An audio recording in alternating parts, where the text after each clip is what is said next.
तीन प्रकार के गुणों का वर्णन है। लोभ प्रवृत्तिरारंभ, करुणाम समाश्रा, रजस एतानि जायन्ते विवृद्धे वर्तते। भगवान कहते हैं कि कर्मों का आरंभ, भोग में अशांति और विषय भोग की अभिलाषा, ये सब रजोगुण को बढ़ाने वाले। भगवान ने तीन प्रकार के गुण हमारे अंदर बढ़ते कैसे हैं। सतोगुण कब बढ़ता है, रजोगुण कब और तमोगुण कब बढ़ता ही बताया कि जब हम धीरे धीरे अच्छे कर्म करने के लिए लगे रहते हैं तो हमारे अंदर सतोगुण बढ़ जाता है। और सतोगुण जिस व्यक्ति के अंदर बढ़ा रहता है उसके पास में और कुछ ना रहे परंतु वो आत्मा में संतुष्ट रहता है। और आत्मा में संतुष्ट रह करके वो नित्य प्रति परमात्मा का चिंतन करके और आनंदित रहता है। धीरे धीरे हम जो कुछ भी अच्छे कर्म करते हैं उसका हमारे मन पर और बुद्धि पर प्रभाव पड़ता है। हमारा मन और बुद्धि जब पवित्र हो जाती है तो हमारी सोच अच्छी हो जाती है। हमारा मन जब अच्छा हो जाता है तो अच्छे कर्म करने की हमको मन में प्रेरणा मिलती है, हमारी इच्छा होती है। तो इसलिए सतोगुण व्यक्ति को जीवन में आनंद देता है। परंतु जब वही व्यक्ति लोभ में पड़ जाता है, लालच में पड़ जाता है, तो उसके अंदर रजोगुण उत्पन्न हो जाता है। और रजोगुण उत्पन्न होने से लोभी व्यक्ति जीवन में कितना भी उसके पास में हो जाए परंतु उसको शांति नहीं मिल पाती। वो शांत न रह करके और अशांत बना रहता है।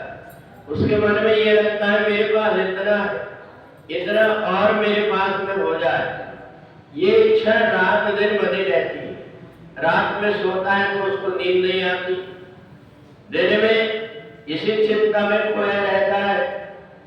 और फिर उसको इतना भी ज्ञान नहीं होता कि चाहे जितना भी धन मेरे पास में हो जाए, धन को कोई व्यक्ति खा नहीं सकता। सोना चांदी अपने घर में रख करके व्यक्ति रख ले परंतु खाने का जो सामान है वही खाएगा। परंतु रजोगुणी व्यक्ति को इस प्रकार का ज्ञान नहीं होता और वो परेशान होकर के भटकते रहता है। और जो तमोगुणी व्यक्ति खुद भी चैन से नहीं रहता और दूसरों को भी चैन से नहीं रहने देता। उसके मन के अंदर कोई न कोई इस प्रकार के विचार आते रहते हैं जिससे वो खुद भी अशांत रहता है और दूसरों को भी अशांत कर देता है। ये तीनों व्यक्ति सतोगुणी, रजोगुणी और तमोगुणी अंदर से और बाहर से दोनों से गुणों से आच्छादित हो जाते हैं। और इसलिए जब हम अच्छे कर्म करते हैं तो इन अच्छे कर्मों के कारण धीरे धीरे हमारी बुद्धि पवित्र बनी रहती है। और हमें पवित्र बुद्धि के कारण अच्छे कर्म करने की प्रेरणा मिलती है और जीवन सुखदायी बनता है।